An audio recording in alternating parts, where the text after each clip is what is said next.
My name is Emily, and I'm 35. I'm a single mom who poured everything into raising my son Nathan in our small Ohio apartment. Last month, I lost my accounting job, and when I told Nathan, his eyes turned cold. He said I was a failure and kicked me out of our home. What he didn't know was I'd just inherited $8 million from an aunt I barely knew. My heart broke, but I had a secret. Have you ever been hurt by someone you love? Like and subscribe to hear my story unfold. I sat at our chipped kitchen table, the one where Nathan used to scribble math homework while I stirred spaghetti sauce.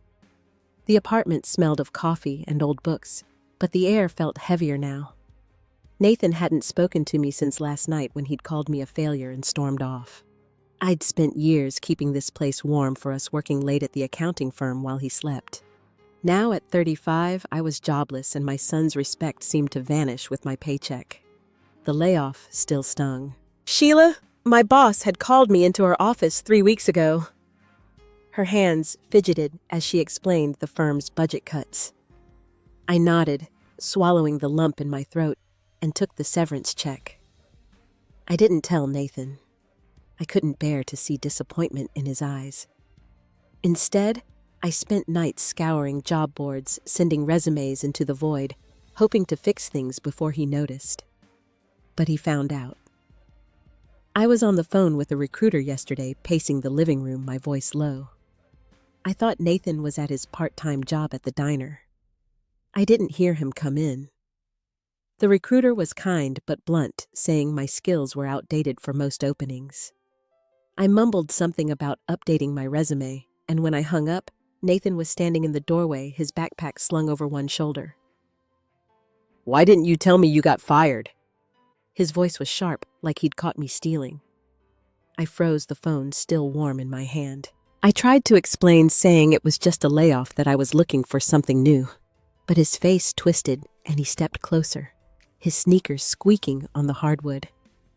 "You lied, Mom. You've been pretending everything's fine, but you can't even keep a job." His words hit like a slap. I reached for him, but he backed away, shaking his head. "I'm not a kid anymore. I deserve to know when you're screwing up our lives." I wanted to scream that I'd given everything for him, that I'd skipped vacations and date nights to pay for his soccer cleats and college applications. But my throat tightened, and all I managed was Nathan. "I'm trying," he scoffed, tossing his backpack onto the couch. "Trying isn't enough. You're supposed to have it together." He grabbed a soda from the fridge and slammed the door, the sound echoing in my chest. I stood there staring at the couch where we used to watch old comedies, him laughing at my terrible impressions. Now he wouldn't even look at me. I sank into a chair, my hands shaking. I'd raised him alone since his dad Greg walked out when Nathan was 3. I thought we were a team, but maybe I'd been wrong. I didn't sleep that night. By morning, I was back at the kitchen table, my laptop open to another job application. The words blurred as I typed, my mind replaying Nathan's anger. I kept thinking about the sacrifices, the years I'd spent building a life for us. I'd never asked for much, just his trust. And now, that was slipping away. Around noon, there was a soft knock at the door. I wiped my eyes, hoping Nathan had come back to talk. But it was Clara, my neighbor, holding a plate of oatmeal cookies. Her gray hair was pulled into a loose bun, and her eyes crinkled with concern. "I heard some yelling last night, Emily. Everything okay?" I forced a smile, taking the plate. "Just a rough patch with Nathan. He's upset about some stuff." I didn't want to say more, not with the shame burning in my chest. Clara tilted her head like she saw right through me. "You're a good mom. Kids get angry, but they come around. Want to come over for tea later?" I thanked her, but said I was busy, which wasn't true. I just couldn't face her kindness, not when I felt so small. Clara nodded and left, her footsteps fading down the hall. I set the cookies on the counter untouched and stared at my phone. I thought about calling my sister Hannah, but the idea made my stomach twist. We hadn't spoken in years, not since she borrowed money and never paid it back. I needed someone, but I didn't know if I could trust her again. Nathan came home that afternoon, his face still hard. He didn't say a word, just grabbed his laptop and headed to his room. I stood in the kitchen, gripping the counter, feeling the weight of his silence. I wanted to fix this, to make him see I was still his mom, still fighting for us. But every time I opened my mouth, his words echoed in my head. "You're screwing up our lives." And part of me wondered if he was right. I stood in the kitchen, the counter cool under my palms, listening to the faint hum of Nathan's music through his bedroom door. The silence between us was louder than anything else. I wanted to knock to beg him to talk, but my feet wouldn't move. Instead, I grabbed a sponge and started scrubbing the sink as if cleaning could erase the ache in my chest. The faucet dripped a steady rhythm that matched the thoughts circling my mind. How had we gotten here? How had my son become a stranger? The next morning, I found Nathan's breakfast dishes in the sink, untouched cereal soggy in the bowl. He'd left without a word, his jacket gone from the hook by the door. I poured the cereal down the drain, my hands trembling. I'd always prided myself on knowing him, on catching the way his eyes lit up when he talked about college, or the way he'd hug me after a bad day. Now I didn't even know where he was. I sat on the couch, pulling my laptop onto my knees. Another job application stared back at me, the cursor blinking like it was judging my hesitation. I typed my qualifications, each word feeling like a lie. Who would hire me when I couldn't even keep my family together? The severance money was dwindling, and the rent was due in 10 days. I clicked submit, but the confirmation email felt hollow, like shouting into a void. That afternoon, I walked to the corner store to clear my head. The spring air was crisp, and kids rode bikes down the street, their laughter sharp against my mood. I bought a loaf of bread and some milk, avoiding the cashier's small talk. On my way back, I passed the community center where Clara had mentioned her book club. I slowed, peering through the window. A group of older women sat in a circle, books open, their faces warm with conversation. I imagined joining them, laughing, belonging, but the thought dissolved. I didn't belong anywhere right now. Back home, I found a letter in the mailbox tucked between bills. The envelope was thick, embossed with a lawyer's name, Diane Peterson. My stomach flipped. I tore it open, standing in the hallway, and skimmed the words: estate of Lillian Carter, sole beneficiary, $8 million. I blinked, rereading it. My Aunt Lillian, who I'd met maybe twice, had left me a fortune.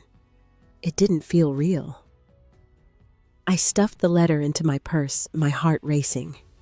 I couldn't tell Nathan, not now, not when he looked at me like I was nothing. I called Diane from my car, needing privacy. Her voice was calm, professional, confirming the inheritance was legitimate. She mentioned a meeting to discuss details, but I barely heard her. My mind was on Nathan, on the way he'd sneered at me. Part of me wanted to wave the letter in his face to prove I wasn't a failure. But another part, the part that still saw him as my little boy, wanted to protect him from this truth. Money wouldn't fix what was broken between us. When I got back, Nathan was in the living room, sprawled on the couch with his phone. He didn't look up. I took a breath, trying to bridge the gap. "Hey, I was thinking we could order pizza tonight, maybe talk a little." My voice sounded too hopeful, too fragile.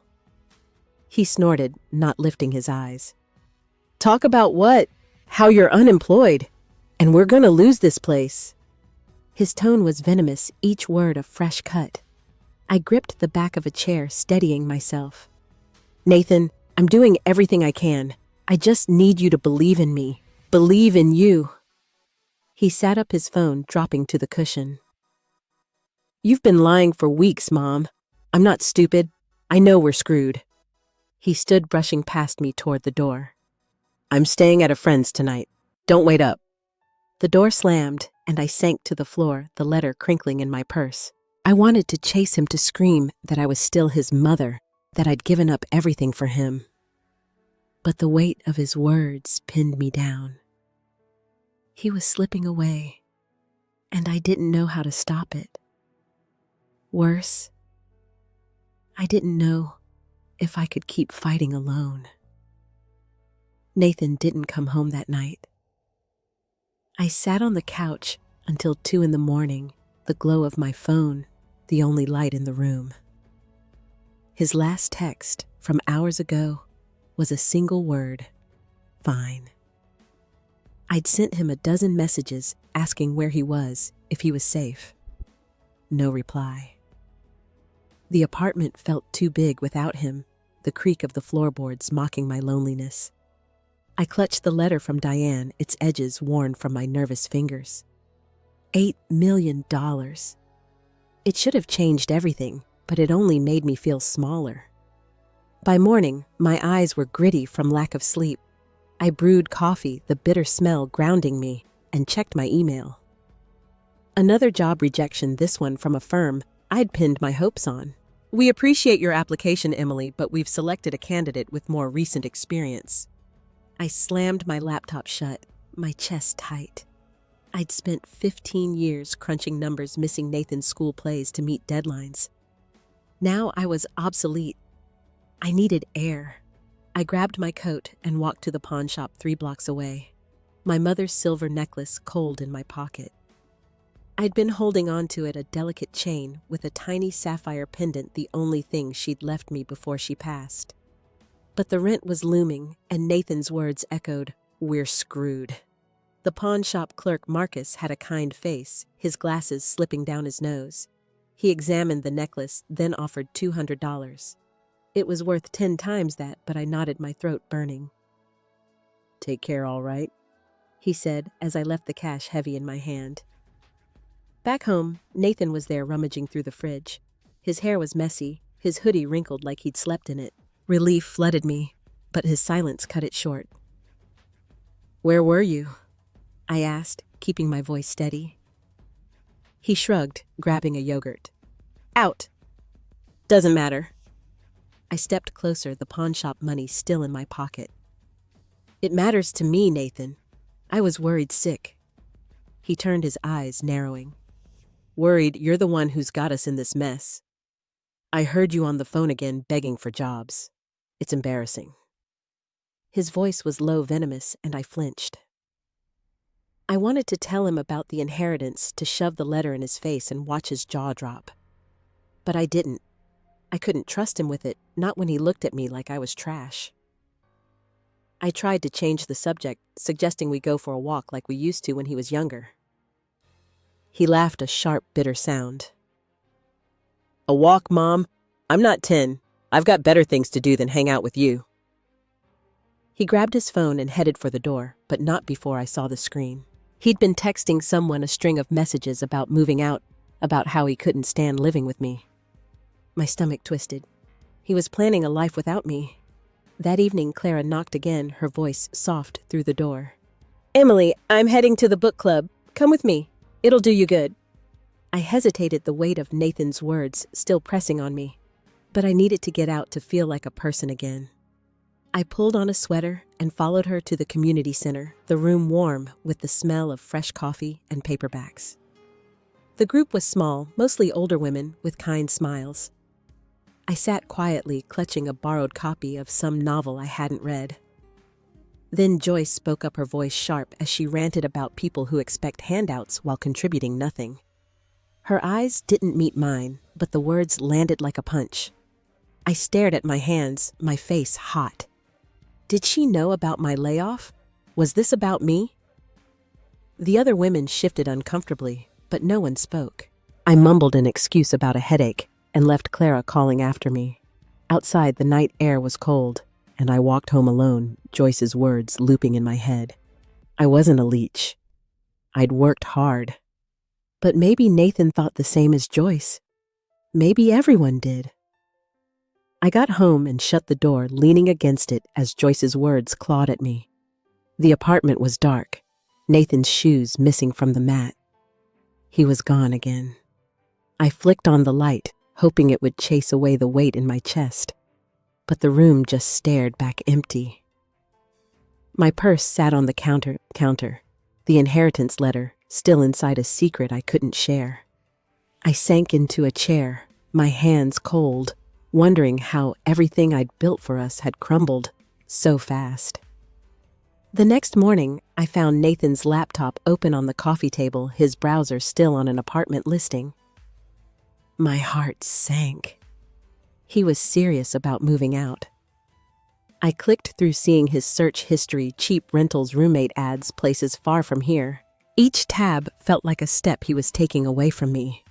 I closed the laptop, my fingers trembling, and noticed a credit card statement tucked under it.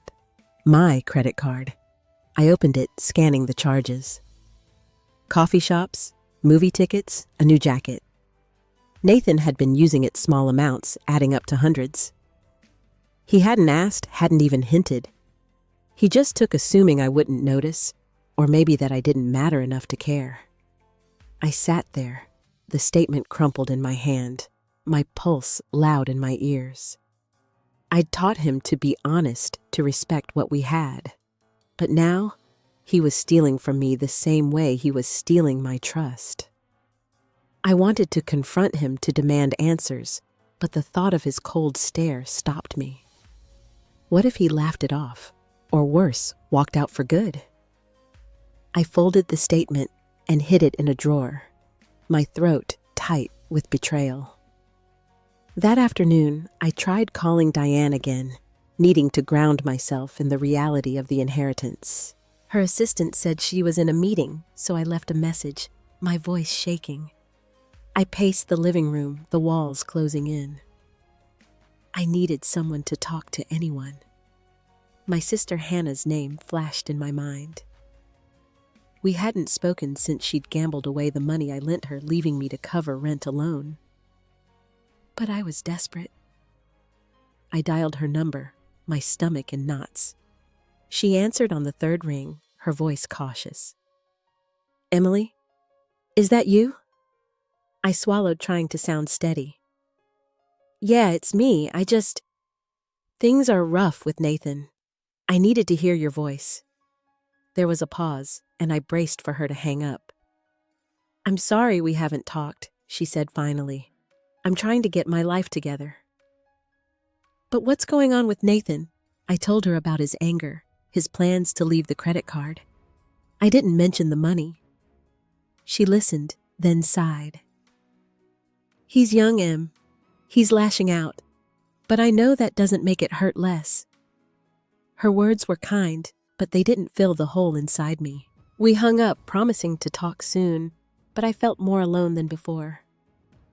When Nathan came home that evening, his girlfriend Elise was with him. She had sharp eyes and a smile that didn't reach them. They sat on the couch, whispering, their heads close. I stood in the kitchen, chopping carrots for a stew I knew they wouldn't eat, listening to their voices.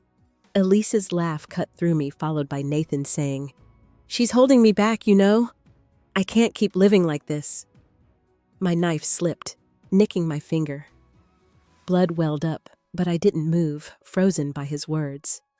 I wrapped my finger in a towel and stepped into the living room, trying to keep my voice calm. "Nathan, can we talk?" "Alone?" Elise smirked, standing up. "I was just leaving." "Good luck, Nathan." She brushed past me, her perfume lingering like a taunt. Nathan looked at me, his jaw tight. "What now, Mom? Another lecture about how hard you're trying?" I shook my head, my voice breaking. "I just want to understand why you're doing this, why you're pushing me away." He stood, towering over me, his eyes hard. "Because you're dragging me down with you. I'm done being stuck here." He grabbed his jacket and left the door, slamming behind him. I stood there, the stew simmering forgotten on the stove, my finger throbbing. He was gone, and I didn't know if he'd ever come back. I woke up the next morning with a headache, the kind that pulses behind your eyes and makes every sound too loud. Nathan hadn't come home again. The apartment was so quiet, I could hear the neighbor's dog barking 2 floors down. I checked my phone hoping for a text, but there was nothing, just a missed call from Diane about the inheritance. I ignored it, my stomach churning. I didn't want to think about the money, not when my son was slipping through my fingers like sand. I was pouring cereal I wouldn't eat when the doorbell rang. My heart leapt, thinking it was Nathan.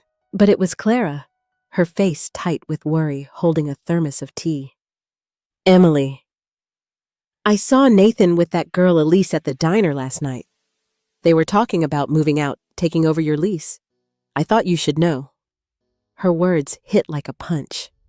I thanked her, my voice flat, and closed the door before she could say more.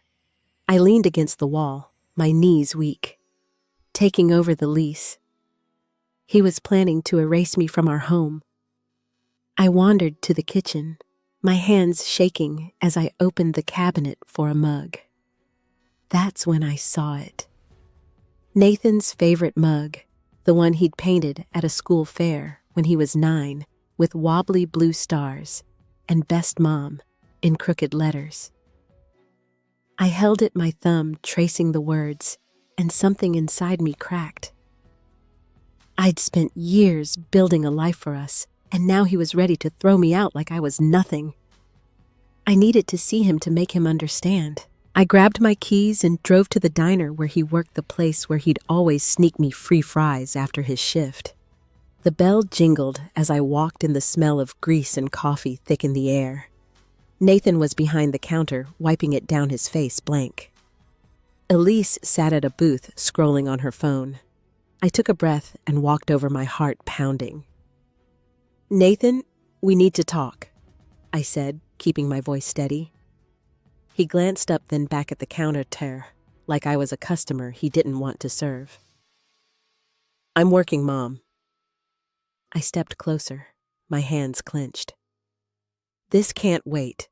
Clara told me you're planning to take the apartment. Is that true?"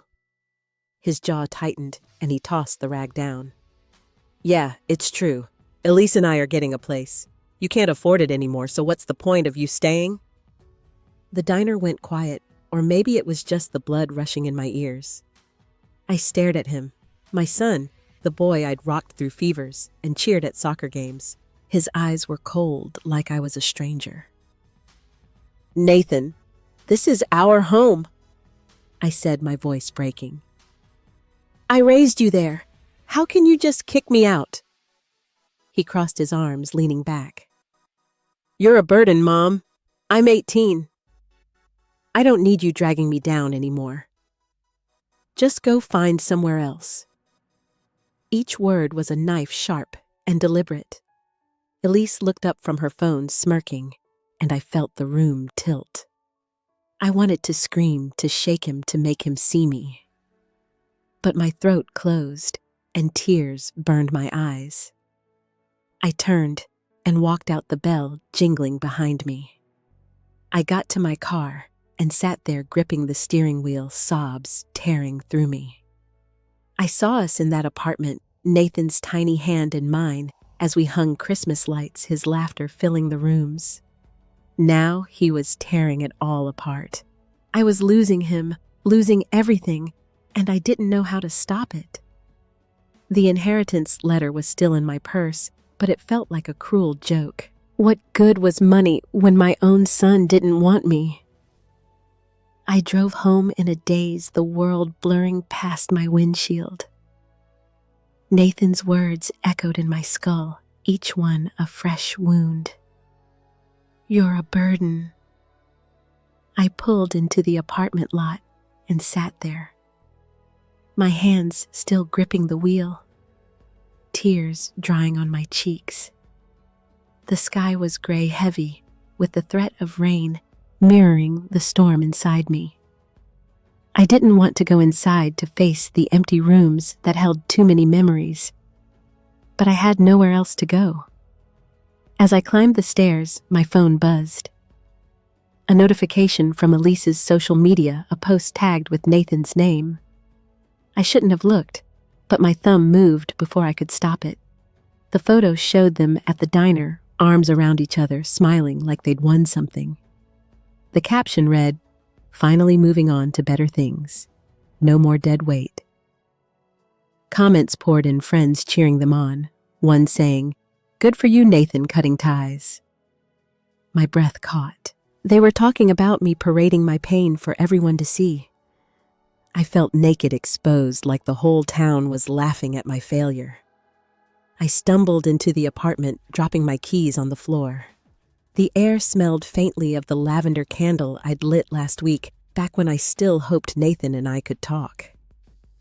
Now it just mocked me. I sank onto the couch, my phone still open to Elise's post. I scrolled through more comments, each one a twist of the knife. "About time you got free," one said. "Some people just hold you back," another added. I didn't know these friends, but they knew me as the dead weight, the mother who'd lost everything. I stood needing to move and caught my reflection in the hallway mirror. My eyes were swollen, my hair a mess, my face older than my 35 years. I barely recognized myself. I thought of the inheritance, the $8 million sitting in some lawyer's file, and a bitter laugh escaped me. What did it matter? Money couldn't buy back. Nathan's love couldn't erase the shame burning through me. I pulled the letter from my purse, tempted to rip it up to pretend it didn't exist. But I didn't. I shoved it back, my hands shaking. Clara knocked, then her voice gentle through the door. "Emily, I saw your car. Can I come in?" I didn't want her pity, but I opened the door anyway. She stepped inside, her eyes scanning my face. "You look like you've been through it," she said, setting her thermos on the table. I nodded, unable to speak. She sat beside me, her hand resting on mine. "I know what it's like to lose a child's trust. My daughter hasn't spoken to me in years. It's a pain that doesn't fade." I wanted to tell her about Nathan, about Elise's post about the apartment, but the words stuck.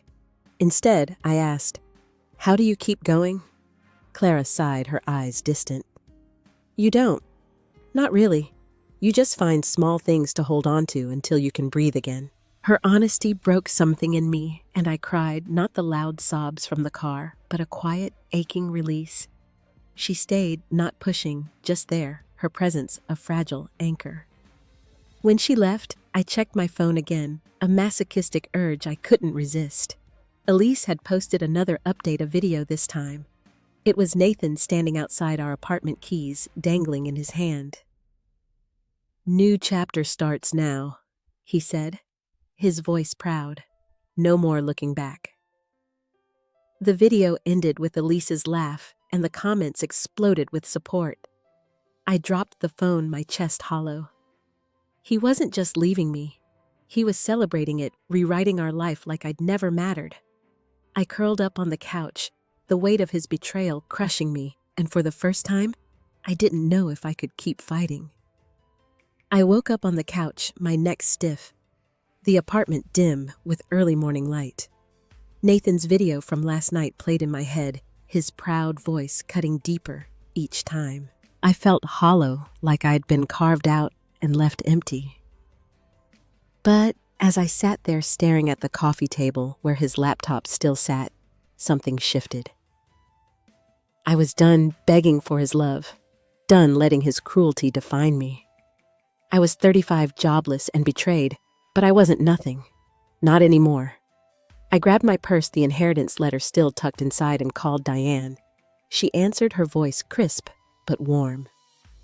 "Emily, I've been waiting to hear from you. Can you come in today?" I agreed, my hands steady for the first time in weeks. I showered, put on a clean blouse, and drove to her office downtown the city, waking up around me. The office smelled of leather and coffee, and Diane greeted me with a firm handshake. She laid out the details, $8 million liquid assets ready to transfer once I signed. "This is life-changing," she said, sliding a pen across the desk. "But it's also a burden if you're not careful." I nodded, my mind racing. I didn't want to flaunt the money or lose myself to it. I wanted control, a way to rebuild without Nathan's shadow over me. Can we set up a trust, I asked. Something discreet so I can start over? Diane smiled, jotting notes. Smart move. We'll keep it quiet. Protect your privacy. By the end of the meeting, I'd signed for the trust and leased a small apartment across town, a one-bedroom with a balcony overlooking a quiet street. It wasn't home, not yet, but it was mine. Driving back, I felt a spark of something new, like a fire starting in my chest. I stopped by the apartment to pack a few things. Nathan wasn't there, but his stuff was scattered, clothes and books claiming the space like I'd already left. I grabbed my favorite sweater, some photos, and a box of old letters, avoiding the mug with his childhood handwriting. I couldn't take that pain with me. As I zipped my bag, the doorbell rang. It was Clara, her eyes soft, but searching. You're leaving, aren't you? She asked, stepping inside. I nodded, setting the bag down. I need a fresh start, Clara. Nathan's made it clear he doesn't want me here. She hugged me, her arms strong despite her age. You're stronger than you know, Emily. Don't let his anger take that from you. Her words settled into me, grounding me. I thanked her, promising to stay in touch, and headed out, my bag slung over my shoulder. I drove to Nathan's diner, next, the decision forming before I could second-guess it. He was wiping tables, his movements slow like he hadn't slept. Elise wasn't there, and the absence of her smirk gave me courage. I walked up, the apartment keys heavy in my hand. Nathan, I said, my voice calm but firm. He looked up, startled, then frowned. What do you want, Mom? I held out the keys, my eyes locked on his. I'm moving out. You want the apartment? It's yours. I'm done fighting for a place you don't want me in. His mouth opened, then closed, his confidence faltering. He took the keys, his fingers brushing mine, but he didn't speak. I turned to leave, then paused. I hope you find what you're looking for, I said, meaning it, even through the hurt. I walked out, the bell jingling behind me, and for the first time, I felt lighter, like I was carrying myself instead of his judgment. I drove to my new apartment, the keys to my old life left behind with Nathan. The streets were quiet, lined with budding trees, and the air through my open window smelled of fresh-cut grass. My new place was small, the walls bare, but it felt like a blank page. I set my bag on the floor, the hardwood creaking under my feet, and stood on the balcony watching kids play soccer in the park below. For the first time in weeks, I breathed without a knot in my chest. That evening, I called Hannah. Her voice crackled through the phone, warm but cautious, like she was still testing the waters of our fragile truce. I'm in town, I said, my fingers tracing the balcony railing. I moved out, got a new place. Can you come by? She paused, then agreed, her tone soft with surprise. The next day, she showed up with a potted fern, her hair pulled back, her eyes clearer than I'd seen in years. We sat on the floor, no furniture yet, and ate takeout from paper containers. Nathan really hurt you, didn't he? She said, picking at her noodles. I nodded, the memory of his cold stare still sharp. But I'm done letting it break me. I've got money now, Hannah. A lot. And I'm using it to start over. I didn't tell her how much, not yet, but her eyes widened, and she reached for my hand. You deserve this, Em. You always held us together. We talked for hours, her stories of recovery mixing with my plans for the future. It wasn't forgiveness, not fully, but it was a start, and it felt like enough. The next morning, Clara texted, inviting me to meet her friend Leonard at a coffee shop. I hesitated, my instinct to hide still strong, but I went. The shop was cozy, with mismatched chairs and the hum of conversation. Leonard was in his 50s, balding, with a gentle smile and a notebook full of scribbles. Clara says you're an accountant, he said, sipping his latte. Ever thought about going freelance? There's a market for it, and I can connect you with clients. I blinked, the idea foreign but intriguing. I'd spent years in an office tethered to someone else's rules. Freelancing meant freedom risk, but also a chance to prove myself. I don't know where to start, I admitted. Leonard handed me a flyer for an online course, his voice steady. Start here. You're capable, Emily. Don't let anyone make you think otherwise. I took the flyer, my fingers brushing the paper, and felt a flicker of purpose like a light switching on.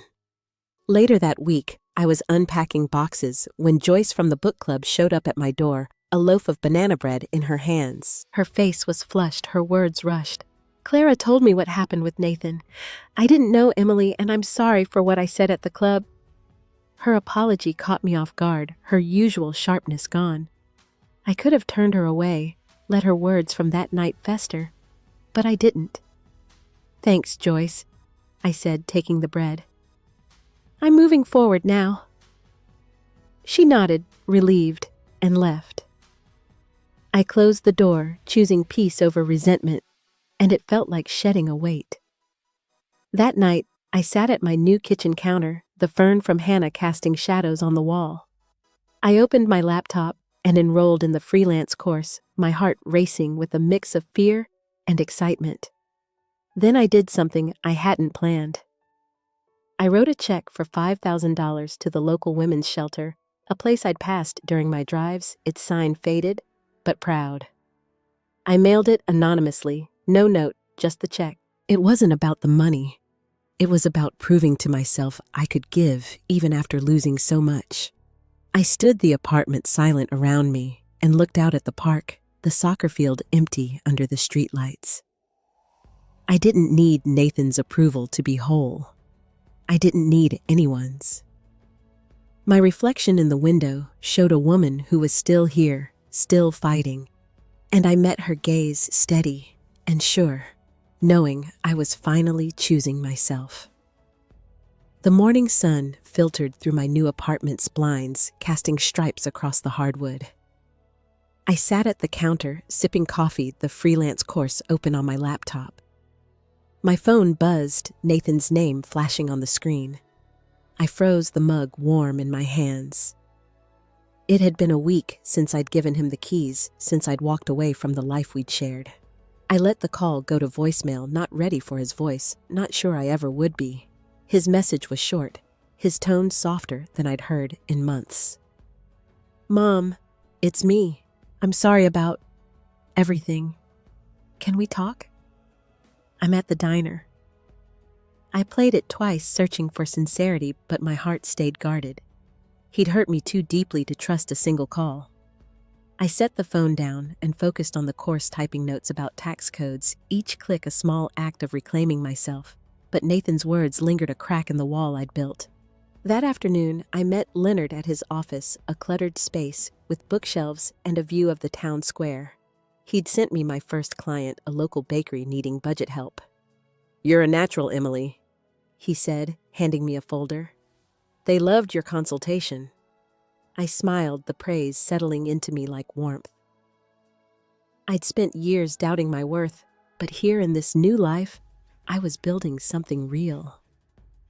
I left with a contract, my steps lighter, the folder tucked under my arm. Back home, I cooked dinner, the smell of garlic and tomatoes filling the apartment.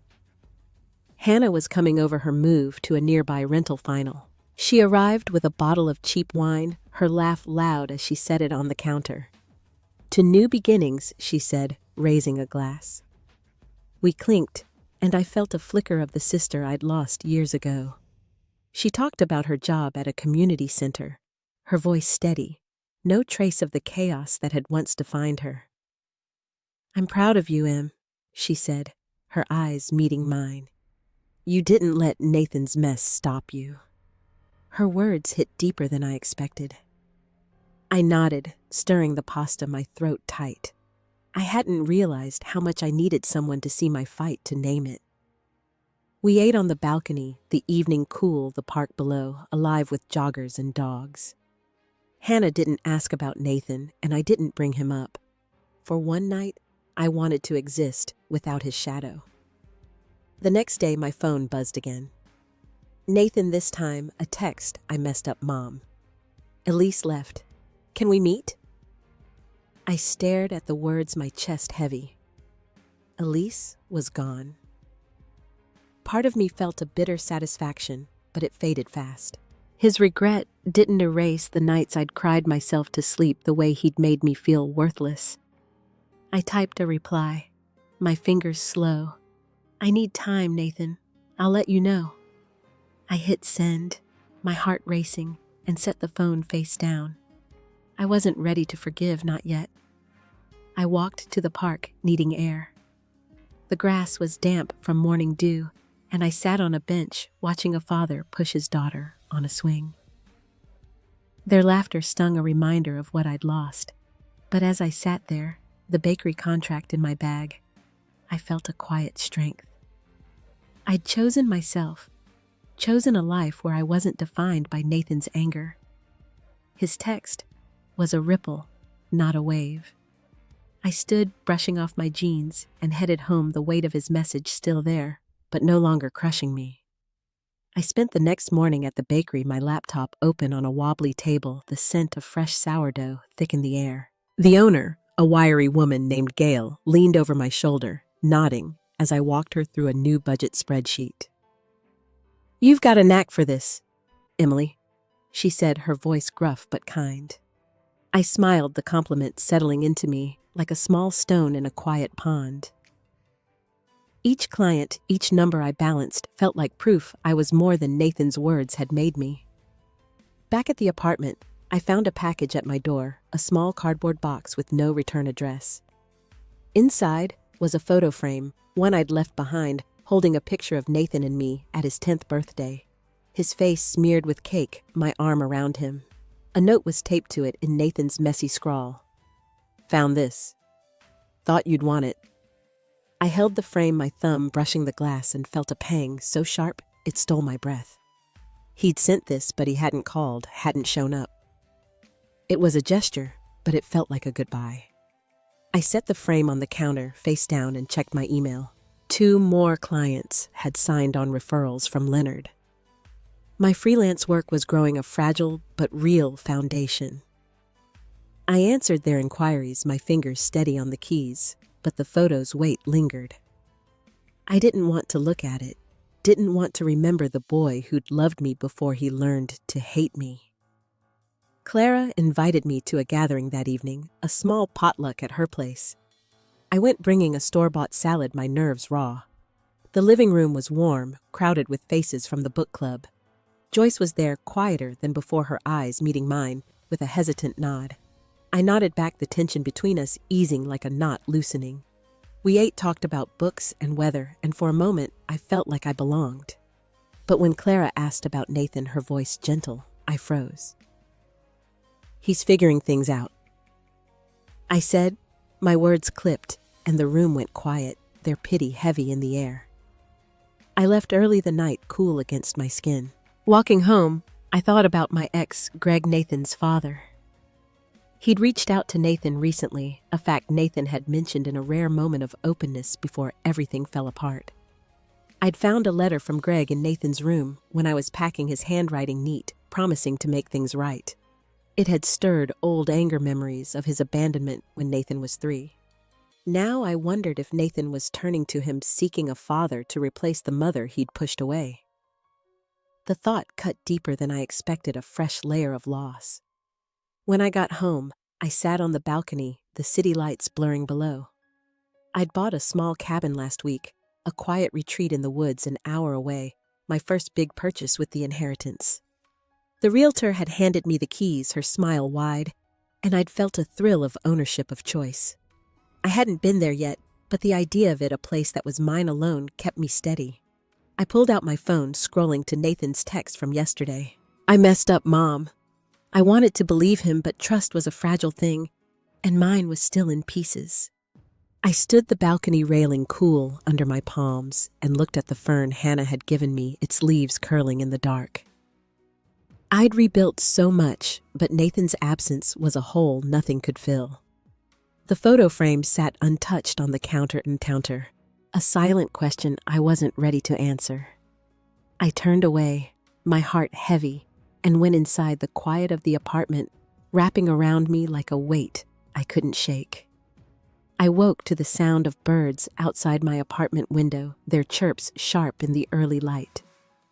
The air smelled of coffee as I brewed a pot, the routine grounding me. At 35, I'd built a new rhythm: mornings with client emails, afternoons at the cabin, evenings with Hannah or Clara. Nathan's absence still ached a quiet bruise, but it no longer consumed me.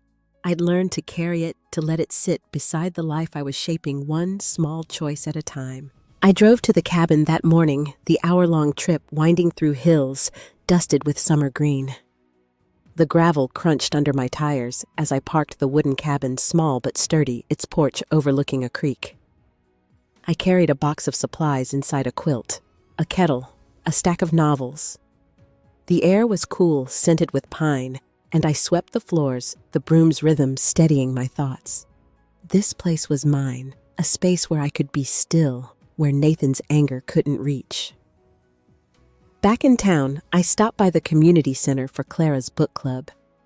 I'd joined last week, hesitant but curious, and now it felt like a tether. The room was bright with folding chairs in a circle and a table of cookies. I brought a worn copy of a novel about a woman starting over its pages, dog-eared from my late-night reading. When my turn came, I spoke about the character's courage, her quiet refusal to break. "She reminds me it's okay to rebuild," I said, my voice steady. Clara smiled, and even Joyce, usually reserved, nodded. For the first time, I didn't feel like an outsider. Later, Nathan texted asking to meet. I'd been dodging his requests, needing space, but something in his tone, a softness I hadn't heard in months, made me pause. I agreed to coffee at a small shop near the park, my stomach tight as I drove there. He was already seated, his hands wrapped around a mug, his shoulders hunched. He looked older, his eyes tired, like the weight of his choices had settled in. "Mom," he started, his voice low. "I've been thinking about what I did. Kicking you out, saying those things. I was wrong." I sipped my coffee, the bitterness sharp on my tongue, and studied him. He talked about his job, his college classes, how Elise's leaving had forced him to face himself. "I didn't know how to handle you losing your job," he admitted. "I was scared, and I took it out on you." I listened, my hands still, but didn't respond right away. His words were heavy, sincere, but they couldn't erase the nights I'd spent questioning my worth. "I hear you, Nathan," I said, finally, my tone even. "But trust takes time. You hurt me, and I'm still figuring out what that means." He nodded, his eyes dropping to the table, and for a moment we sat in silence, the clink of dishes around us, the only sound. Driving home, I felt a strange calm, like I'd set down a load I'd carried too long. Nathan's apology was a step, but it wasn't my salvation. I'd found that in the cabin's quiet, in the book club's warmth, in the work I was building.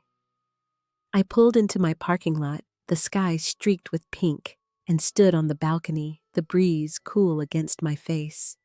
For the first time, I wasn't running from the pain. I was living through it, and that felt like enough. I spent the next day at the cabin, the creek's murmur filling the silence. I'd brought a notebook, its pages blank, and sat on the porch, pen in hand. The air was warm, carrying the scent of wildflowers, and I wrote not about Nathan or the pain, but about the woman I was becoming. Words spilled out, resilience choice enough. I'd spent so long defining myself through my son, my job, my losses. Now I was learning to define myself through my own steps, small as they were. Hannah called that afternoon, asking if I'd visit our old family home with her, the one sold years ago after Mom passed. I hesitated, the memories heavy, but agreed. We drove out the next morning, the highway stretching past fields golden with late summer. The house was smaller than I remembered its paint peeling, but the oak tree in the yard stood tall. We parked and walked the property, the new owner's absence giving us space. Hannah pulled a packet of wildflower seeds from her pocket, her smile soft. "For Mom," she said, scattering them under the tree. I took a handful, the seeds tiny in my palm, and knelt, pressing them into the soil. The act was simple, but it felt like closing a chapter, honoring the love that had shaped us before life pulled us apart.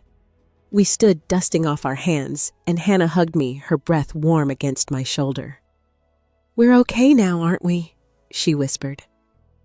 I nodded, tears pricking my eyes, and for the first time, I believed it. Back at the apartment, I found a package from the shelter, a thank you note for my donation. It was handwritten, the ink slightly smudged, and it described a woman who'd used the funds for a job training program. I read it twice, my chest tight with quiet pride. I'd given without expecting anything but this note. This ripple reminded me I could still matter, even in the smallest ways. That evening, I walked to the park, Daisy, my rescue dog, trotting beside me.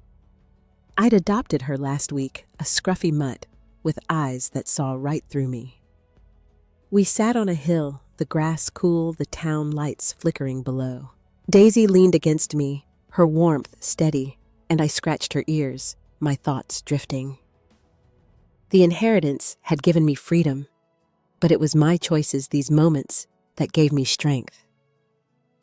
I hadn't told Nathan about the money, and I might never. Not because I didn't trust him, but because I didn't need his approval to feel whole. I pulled out my notebook, the one from the cabin, and flipped to a new page. I wrote a single line: "I am enough." It wasn't a shout, not a declaration, just a truth, quiet and sure.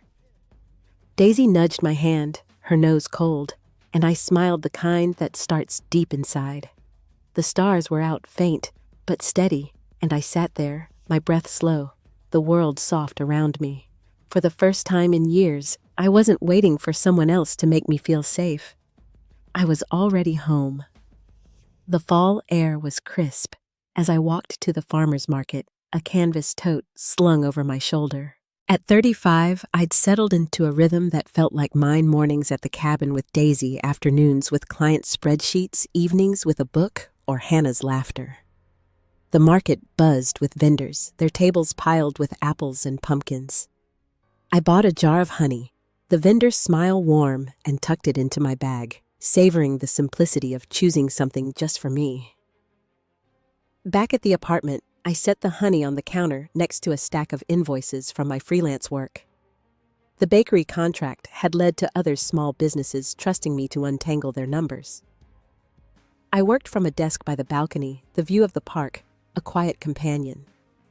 Each email I sent, each budget I balanced, was a brick in a foundation I'd built alone. I didn't need Nathan's pride to feel it, though his absence still tugged softer now, like a scar that only aches in the cold. Nathan had asked to meet again, and I'd chosen a diner across town, neutral ground. I arrived early, sliding into a booth with cracked vinyl seats, the smell of pancakes thick in the air. He walked in, his hoodie loose, his steps hesitant. We ordered coffee, the waitress's pen scratching, as we sat in silence. Then he spoke, his voice low.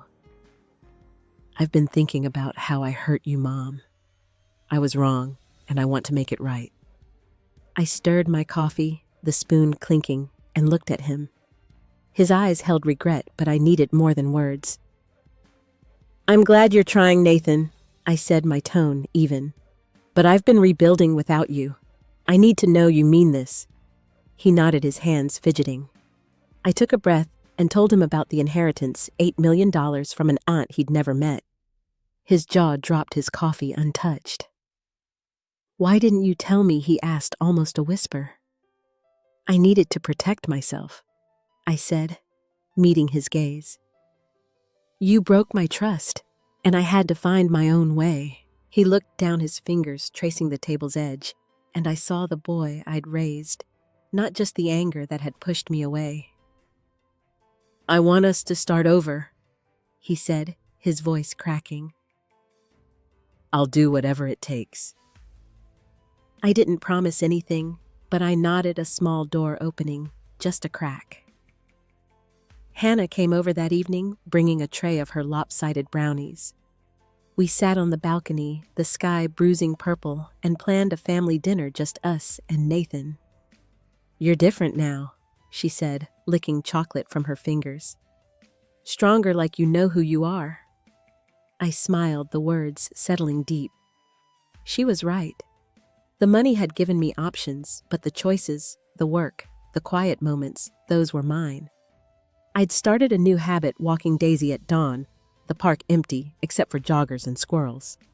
The routine was small, but it anchored me, each step a reminder that I could keep going. I'd pass a bench where an old man fed pigeons, his hands steady, and I'd nod, a silent exchange of presence. Life wasn't perfect, but it was enough, and I was learning to live in that truth, to let it carry me forward. The family dinner was simple. A folding table in my apartment, crowded with plates of roasted chicken and Hannah's slightly burned cornbread. Nathan sat across from me, his smile tentative, like he was testing the air. Clara and Leonard came too, their presence a bridge between my old life and this new one. We ate, the clink of forks mingling with soft laughter, and I watched Nathan pass the potatoes to Hannah, their banter easy, like the years of distance had never happened. I didn't speak much, just soaked it in the warmth of this moment, a quiet victory. After dessert, Nathan helped clear the table, his hands quick as he stacked dishes. "I'm trying, Mom," he said, his voice low, almost lost in the sink's running water. I nodded, drying a plate, my heart full, but cautious. We were rebuilding, not rebuilt, and that was okay. I'd learned to live with progress, not perfection. Greg had sent a letter that week full of apologies I didn't need. I read it once, then tucked it away, choosing the family in front of me over the one that had left. Joyce stopped by the next day, dropping off a knitted scarf, her fingers nervous as she handed it over. "For winter," she said, her eyes avoiding mine. I thanked her, the gesture small but heavy, a sign of respect earned through time. I wore the scarf to the cabin that weekend, Daisy bounding through the grass as I sipped tea on the porch.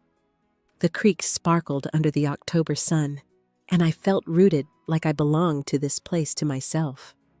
I'd done something else with the inheritance, a choice that felt right. I set up a scholarship fund in my Aunt Lillian's name, $10,000 to help single mothers study accounting. The local college sent a letter detailing the first recipient, a woman named Carla, who'd worked nights to feed her kids. I framed the letter, hanging it by my desk, a reminder that my pain could become someone else's possibility. It wasn't about the money. It was about reaching out, about believing in second chances. Sitting at the cabin, I thought about what I'd learned, not just from Nathan or the money, but from the quiet moments that had saved me. Pain doesn't just break you. It shows you who you are. It strips away the noise, leaving only the truths you can't ignore. For me, that truth was simple. I didn't need to be needed to be whole.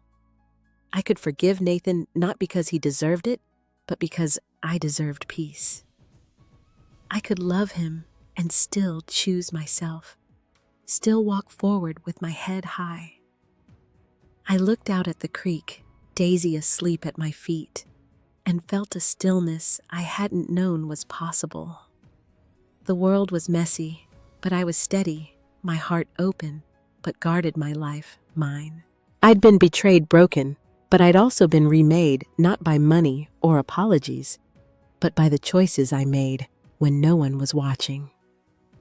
What's a moment that showed you your own strength? Share it in the comments. I'd love to hear your story. If this journey resonated, please like, subscribe, and share it with someone who needs it. Thank you for listening, for being here. Here's to healing, to finding our way one step at a time.